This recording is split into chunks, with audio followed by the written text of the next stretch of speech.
Math 110, Analyzing Graphs of Quadratic Functions, Section 3.3. With our quadratic functions, we're going to look at the type a times the quantity of x minus h squared plus k. Now there's different things, or there's different elements to this expression here, to this function. X squared is just our parent function. There's nothing being done to it. When we multiply a value in front, okay, we call this our vertical stretching when a is bigger than 1, or vertical shrinking when it's between 0 and 1. Then our h, which is going to be inside this parentheses here like this, we call this our horizontal translation, and then this k is going to be our vertical translation. Now, just to be aware, minus in mathematical terms means you do the opposite. So because this is minus h, if that said a plus 4, we're really going to go in the minus 4 direction. Plus means you do the same. Minus, you do the opposite. Plus, you do the same. Now, a few important features of this. The point hk, we're going to call that the vertex. And there's always going to be some sort of minimum or maximum value at that vertex. And we get that in this form that we have here. Then our graph, it's going to have a line where x equals h, and we call that line the axis of symmetry. So let's look at a few graphs. The first one, we're still in this form, and so this is the equation right here. 2 times the quantity of x minus 2 squared minus 3. So notice we do the opposite, right? Because our formula has a negative, so negative and a negative is a positive, which is a positive 2. And then here I have a minus 3, and so there's my minus 3. And so my vertex is going to be 2, negative 3. So there's my vertex. Now we said that there's either a maximum or minimum at that vertex. Well, if we look at the shape of this graph, this value right here, that's going to become the lowest possible graph, meaning there's no graph below it. So since that's the lowest possible graph, we're going to call that the minimum. And it's going to be a minimum at whatever the y value is, so a minimum of negative 3. And then x equals h is 2, and so I can create my axis of symmetry, and so that's where I get my equation x equals 2. Let's look at another one. So if I have the graph x plus 3 squared plus 1, we do the opposite, right? Because this is a minus, so negative and a positive, that's what gives me a negative 3. And so that negative 3 and then 1, that's going to be my vertex, negative 3 and 1. Once again, this is the lowest possible value on the graph, and so that's why we call it a minimum, and it's a minimum at whatever the y value is. And then my axis of symmetry is at x equals h, so x equals negative 3. This one here, there's my graph. Do the opposite, so positive 1, 1. And so that's my vertex, 1, 1. It has now a maximum because this graph, that value up here, that is the highest possible value that I can get to on that graph. So since that is the highest possible value, I'm going to call that a maximum.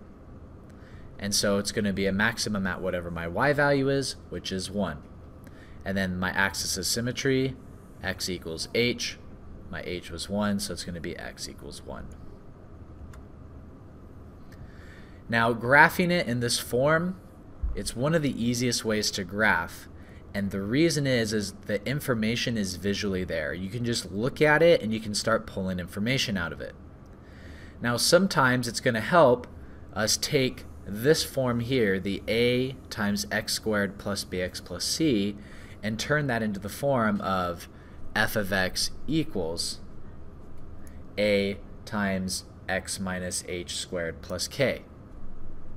So having it in this form is going to be much easier for us to be able to graph our equation.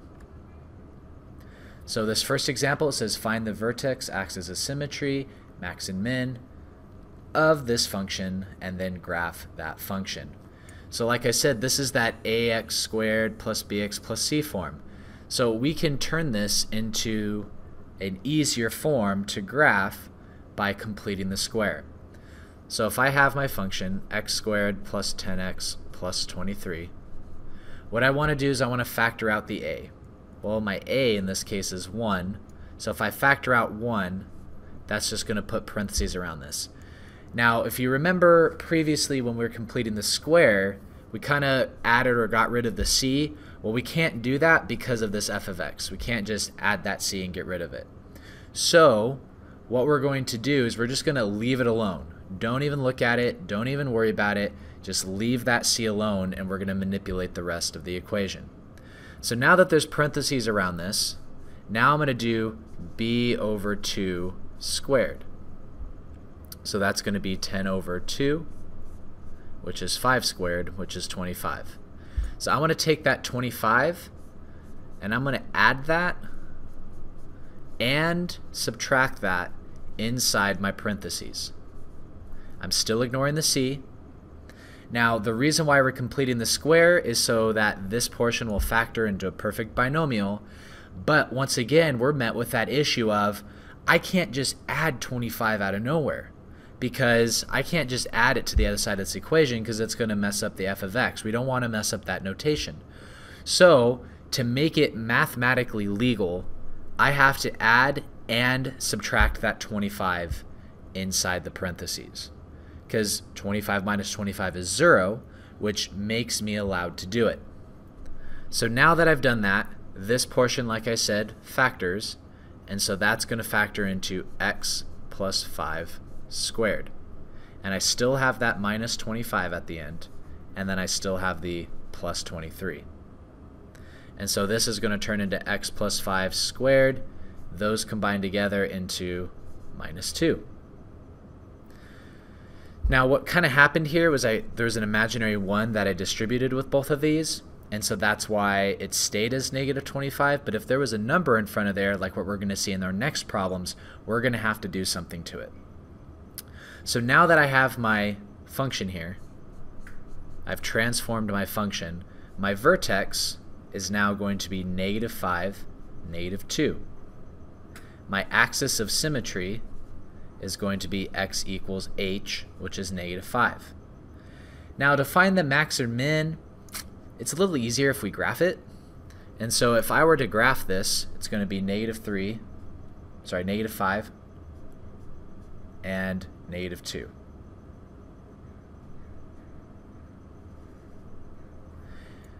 And so now that I have my vertex, now I need to pick values. So I can create an XY chart and pick values. My vertex, negative 5, negative 2 will go in the middle. And so now I want to pick values that are smaller or bigger and pick values that are smaller. Okay, just take the values and plug them in. Doesn't really matter which order, how you do it. So plugging in negative 4. So plugging in negative 4, I'm going to get negative 4 plus 5 squared minus 2. I'm going to get 1 squared minus 2, which is going to be negative 1. So at negative 4, it's negative 1. Now these are the same. Now I can plug in negative 3. Negative 3 plus 5 squared minus 2. I get 2 squared minus 2, so that's 4 minus 2, which is 2. So that's going to be 2. These are the same. So now I can plot my points. At negative 4, it's negative 1. At negative 6, it's negative 1. At negative 3, it's positive 2. At negative 7, it's positive 2. And so my parabola is going to have that type of shape. So now looking at this graph here, I can deem that, well, this is the smallest possible value. So because it's the smallest possible value, I can say it's a minimum, and whatever my y value is, it's going to be negative 2. So that in the graph would be your answer.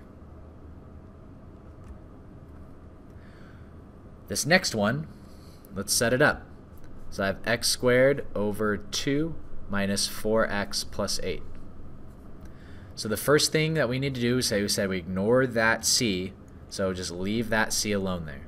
Don't even touch it. Don't even worry about it yet. So the next thing we said is like, all right, we're going to worry about the x's. Let's factor out the a.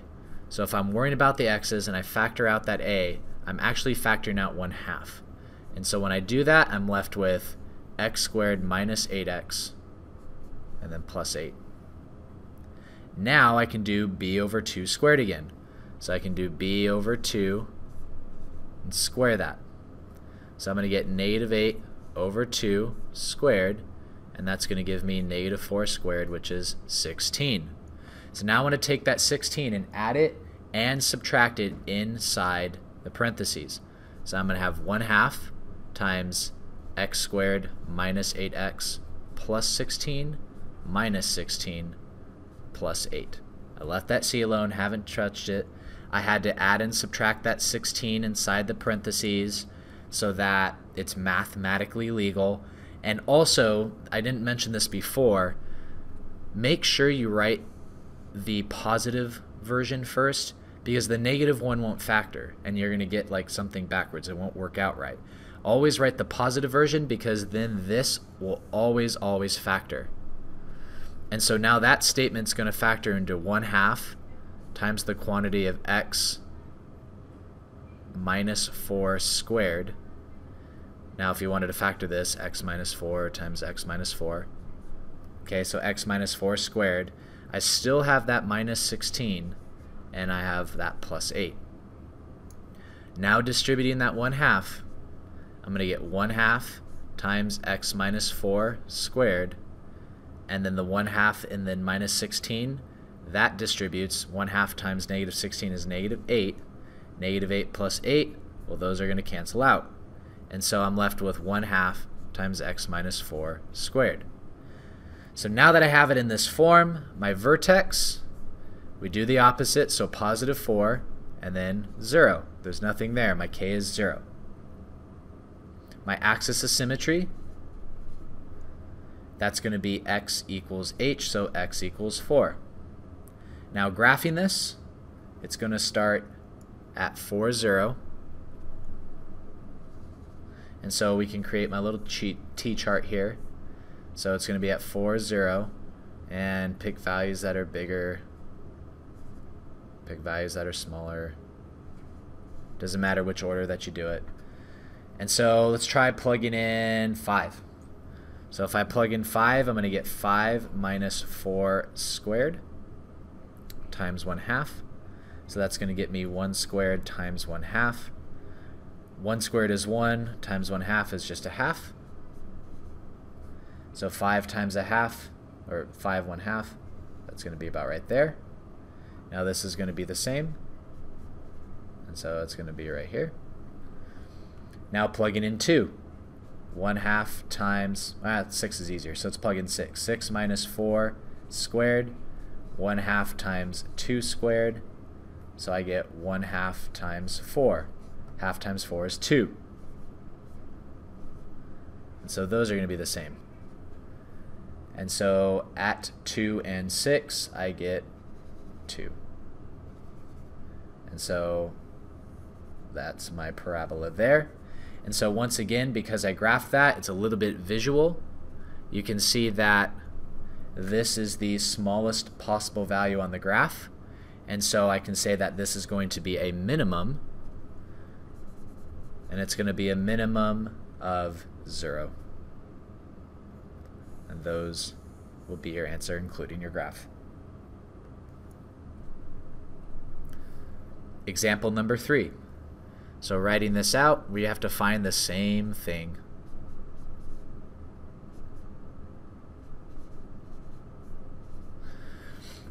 So once again, we want to leave C alone, kind of ignore it for now.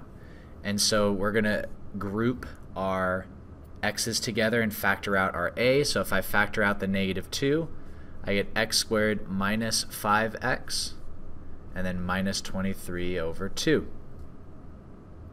And so now I do my b over 2 squared, And so that's going to get me 25 over 4. And so I want to take that 25 over 4 and I want to add that and subtract that inside my parentheses.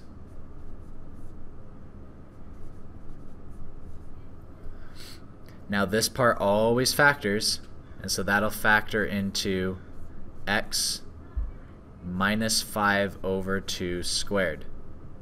Now you're probably wondering, what? How did you get that so fast, and how did you know that that's how it's going to factor? Remember, I said that when we were doing completing the square, this is the shortcut. This piece right here is the same here. And so immediately I trusted my math. I know that this is going to be the same as this, and so that's why I have them the same. So now I can distribute that -2 through. And so I'm going to get -2 times x minus 5 over 2 squared.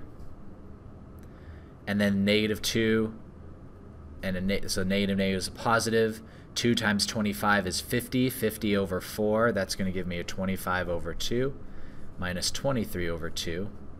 And so I'm going to have -2 times x minus 5 over 2 squared plus 1. So my vertex is going to be 5/2, 1.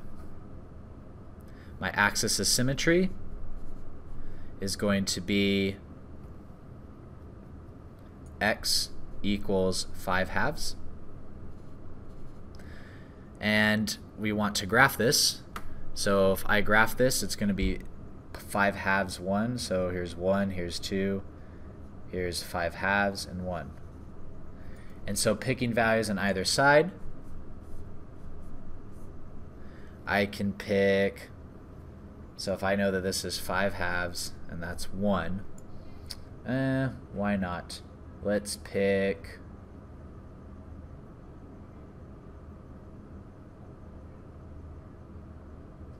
these are all going to come out really fun.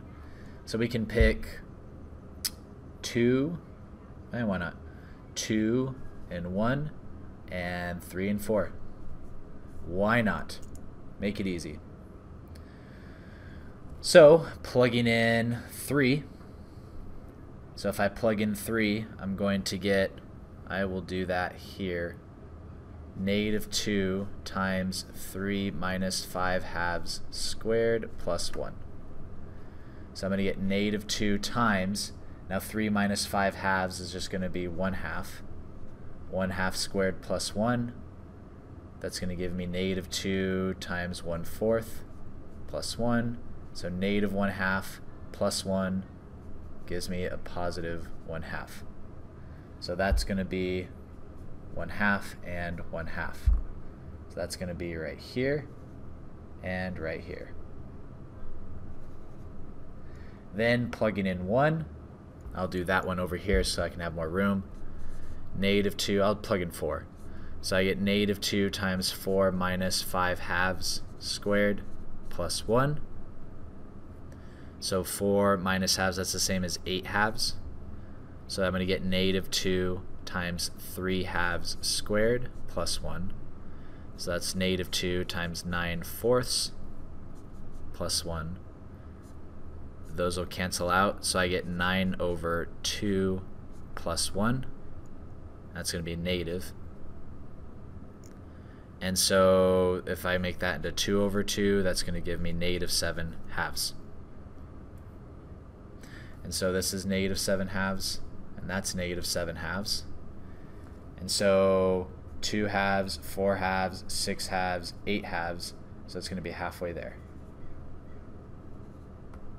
And so there's my parabola. And now I have to find my max or min. Since this is the highest possible value, I know it's going to be a maximum, and it's going to be a maximum of 1. Now sometimes it's going to be easier to just pull information out as we needed with our equation. And so we could actually just calculate the vertex of the graph when it's in this form of f of x equals ax squared plus bx plus c. And so to calculate it, the x part is -b over 2a. The y part is you just evaluate. negative b over 2a. You just take that negative b over 2a and you plug it back in. Now this is useful because we know that completing the square, that takes some time, and so that's going to make this process a little bit quicker. So for this function, f of x equals negative x squared plus 14x minus 47, let's find the vertex, determine where there's a maximum or minimum, find the range, and what intervals is the function increasing or decreasing. So the first, finding the vertex using negative b over 2a. So plugging everything in, negative, negative, my b, it's 14, over 2 times my a is negative 1. Plug that in, the negatives turn into positive, 14 over 2 is 7.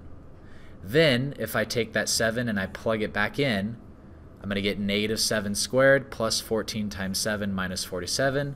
That's just going to be 2. So therefore, my vertex is going to be 7, 2.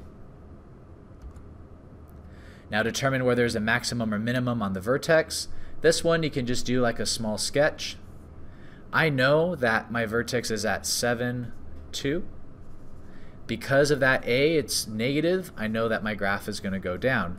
So just looking at this, this is the highest possible value on the graph. And so because it's the highest possible value on the graph, I know it's going to be a maximum. And my maximum is the y value, which is going to be 2. Now finding the range, these are where all the possible y values exist, meaning or where it can be evaluated. And so if you kind of notice here, I have graph all the way down here, and it's going to go all the way up to this positive 2. So I can say that my range is going to be from negative infinity all the way to 2. I use bracket because that's a closed circle. And the intervals of increasing and decreasing. The way you think about it is as you move from one x to the next, is my graph higher or is it lower? If it's higher, it's increasing. If it's lower, it's decreasing. And so as you move this way up until you get to your vertex, that's going to be increasing. My graph is moving up. So I'm going to say from negative infinity to 7. Now it's parentheses because at this point here, there's no slope. It's like it's flat. And then my decreasing from 7 on. And so that's going to be my intervals of increasing or decreasing. If you have any questions, please leave it in the comments.